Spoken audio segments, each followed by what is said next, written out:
ஏங்க இப்போ டென்ஷன் இல்லாமல் இருக்கீங்களா? நான் டென்ஷன் எப்போவுமே இல்லையே, எனக்கு டென்ஷனே வராது. இல்லை, அப்பப்போ கோவமாக பேசுகிறீங்க, அதனால பயந்துட்டு இப்போ உங்க கூட பேசணுன்னாலே கொஞ்சம் பயமாக இருக்குது. என்ன பண்ணுறது, வயசாகி போச்சு, வேற ஒன்றும் இல்லை. வயசாகிட்டாலே கொஞ்சம் சரிங்க, இப்போ சிரமம். பேங்க் போயிட்டு வந்தோம்ல, ஆமாம். அதில் பேங்க் மேனேஜர் யாருன்னு தெரிஞ்சுதா? எனக்கு எப்படி தெரியும்? நீ சொன்னா தானே தெரியும். யாரு ம் அது? யாரு? யாருன்னு நீங்களே நினச்சி பாருங்க. யாருன்னு எனக்கு நல்லா தெரியல, யோசனை பண்ணி பாருங்க. சுத்தமாக தெரியல. கொஞ்சம் கூட சாட தெரியலையா? கொஞ்சம் கூட தெரியல. ஆனால் நம்ம சாந்தாமணியாக்கா வைங்க. ஓ, அந்த சாந்தாமணி, உங்கள் ஊர் சாந்தாமணி, இந்த தத்துவம் டீச்சர் போயிட்டு இருந்தாலும் அந்த பையனா? அவங்க பையன். இது சின்ன பையனா பெரிய பையனா? சின்ன பையன். பரவாயில்லையே, எவ்வளோ தோது பண்ணிட்டாங்களா? பரவாயில்லையே, பாராட்டலாம். ரொம்ப கஷ்டப்பட்டாலுமா. எத்தனை கஷ்டப்பட்டுருப்பாங்க. ஆமாம். இப்போ நல்லா இருக்காங்கல்ல? நல்லா இருக்காங்க. அங்கேயே சொல்லியிருந்து நான் கொஞ்சம் பேங்க் மேனேஜருக்கு லோன் கேட்டிருக்கேன்.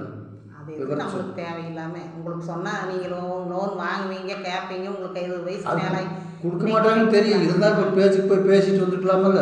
ஏதோ அவங்ககிட்ட பேசியிருக்கலாம். பாடுபடம் ஃப்ரீயாக இருந்தாங்க, சரி அப்புறம் பேசிக்கலாம் அப்படின்னு வந்துட்டேன். நான் ஏதோ பாடுபடம்னாலும் பேசிட்டு நீ இருந்தேன். பாடுபடம் பேசுறதுக்கெல்லாம் பேங்க்ல போய் பேசிட்டு இருந்தா கூட்டமாக இருக்குது. என்னத்துக்கு வெள்ளிக்கிழமை நாள் போய் கூட்டாங்க போகலாம் கூட்டம்.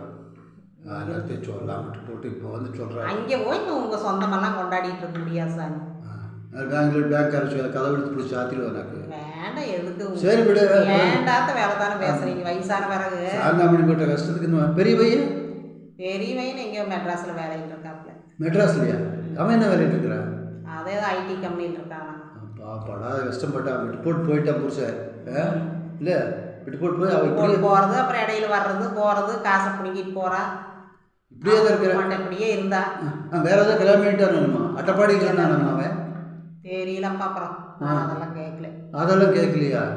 போய் அப்பப்போ நான் கேட்டு வர்றதா இதா போறப்ப ஒரு ரவுண்டு சுத்த வேண்டியதானே. ஒரு வாரத்துக்கு சுத்தினா அவன் இந்த காய் பிடிங்கிட்டு எதையோ கேட்டு பேசிட்டு வர வேண்டியதானே. எல்லாம் அவங்களாம் கேடு தட்டி போச்சு, அதனால போய் பேச முடியலையாக்குற. எதுக்கு தேவையில்லாம இதையெல்லாம் பேசிட்டு தெரியும்? சரி, தேவையில்லாத பேசுவோம். அப்புறம் கெடுத்தானா அப்புறம் தேவையில்லாத பேச முடியாது. சொல்லு. இல்லப்பா, பேங்க்ல உட்காந்துருந்தாங்களா அந்த பையன், இப்போ ஜம்முன்னு உட்காந்துருக்குறான். அவங்க அம்மா அப்பா, அவங்க அப்பா தான் இப்படி விட்டுட்டு போயிட்டாரு சின்ன வயசுலயே. அவங்க அம்மாவை சத்துணவு டீச்சராக போய் 2 பசங்களை படிக்க வச்சாங்க. படிக்க வைக்கிற காலத்தில் சின்ன வயசாக இருக்கும்போது அவன் அக்கா வீட்டுக்கு கூட்டிகிட்டு போவான் பசங்களை. கூட்டிகிட்டு போனால் ஒரு வாய் சாப்பிட்றதுக்கு 2 நாள் பசங்க வந்து எப்படின்னா, எல்லா பசங்க வந்து ஸ்கூலில் வந்து அங்கே ஊருக்கு போனாங்க இங்கே ஊருக்கு போனாங்கன்னு சொல்லிகிட்டே இருப்பாங்க. அந்த பசங்க எலிமெண்ட்ரி ஸ்கூலில் தான் படிச்சது. அங்கே இங்கேன்னு ஊருக்கு போகிறாங்க. இந்த பசங்க எங்கேயும் போகாது, சொந்த பந்தம் இல்லைன்ட்டு. அப்புறம் அவங்க அம்மா என்ன பண்ணுவா, சரி கூப்பிட்றாங்க, அக்கா வீடாச்சு அப்படின்ட்டு கூட்டிகிட்டு போவான். அவங்க வசதியாக இருக்கிறாங்க. ஆமாம். அப்போ அவங்க பெரிய வேலையில் வேறு இருக்கிறா, தாலுகா ஆஃபீஸில் எதுலேயே வேலையில் இருக்கிறாங்கல்ல. 2 பேருமே 2 பேரும் நல்ல கவர்மெண்ட் ஜாப்பு, நல்ல வசதி, சம்பளம் நிறையா இருக்குது. ஆனால் வந்து இந்த பசங்க போனாங்கன்னா, இது உங்கள் தங்கச்சி போனான்னா, எங்கே எத்தனை 10 பாத்திரம் எங்கெங்கெல்லாம் அடைப்பிடிச்சி கிடக்குதோ, அட்டாளி மேலே இருக்கிறது எல்லாமே வந்து இறங்கிது. அத்தனையும் பாத்திரம் விளக்குறதுக்கு ஒரு வயசு சோறு போடுறதுக்கு அத்தனை வேலை வாங்குவான். சரி, தங்கச்சி கேட்டான். அந்த பாத்திரம் பூரா அழுக்கப்பி, அது எங்கே பித்தளை ஜாமானுங்கெல்லாம் கிடக்குமல்ல, இங்கே பாத்திரம் பித்தளை அதை பூரா விளக்குறதுக்கு எடுத்து போட்டுருவா. அந்த அதை சொல்றது கேளுங்க. அப்புறம் இந்த துணிமணி இருக்குதுல்ல, துணிமணி பூரா ஆகாது போகாது, கையிலேயே தொட முடியாது, அந்த மாதிரி துணியும் பூரா பூரா காலையில் இருந்தால் பொழுத வரை அதே வேலையாக இருக்குது. ஒரு 4 நாள் இருந்தாங்கன்னா அதே வேலை தான். அப்புறம் ஓடு வாசு வலிக்கிறது, போட்டுறது, அப்புறம் மாவாட்டுறது, இது பூராமே அந்த வேலையை செய்யணும். சரி, சொல்லு. இப்போ கஷ்டப்பட்டுருக்குறா. அவ்வளவு கஷ்டமாக ஒரு 2 நாள் இருந்தாங்கன்னா குழந்தைகளுக்கு கூப்பிட்டு போய் அத்தனை வேலையை செய்யணும் இங்கே அவங்க வீட்டில்.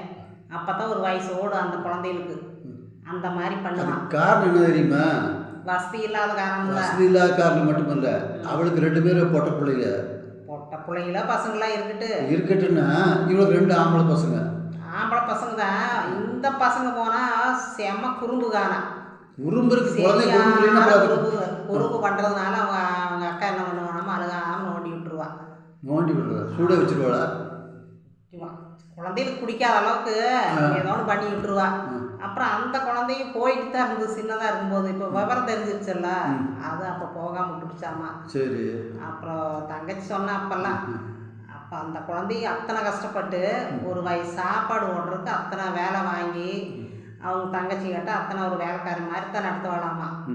இன்னைக்கு இந்த லெவலில் வந்திருக்காங்க அப்படிங்கிறது நான் சொல்ல வந்தேன். ஏன்னா ஒருத்தர் கெட்டு போனாங்கன்னா கெட்டே போக மாட்டாங்க.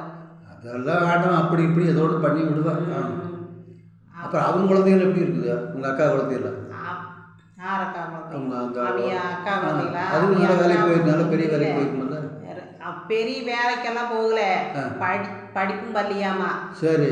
படிப்பு வந்து வராம அவங்க அக்கா பிள்ளைகளுக்கு படிப்பு வராம படிப்பும் சரியா இல்லை. அப்புறம் மாப்பிள்ளைங்க 2 பேருமே அமைஞ்சது சரியில்லையாமா. 2 மாப்பிள்ளைகளே சரியில்லாம என்னம்மா 2 பேரும் தாலுகா ஆஃபீஸில் வேலை செய்கிறாங்க, வேலை செய்கிறேன்னு எல்லாம் கொடுத்து ஏமாந்து போச்சாமா. ஏமாந்தே போச்சா? கவர்மெண்ட் வேலைக்கு அங்கே போகிறேன் இங்கே போகிறேன்னு ஏமாற்றிட்டாங்களாமா.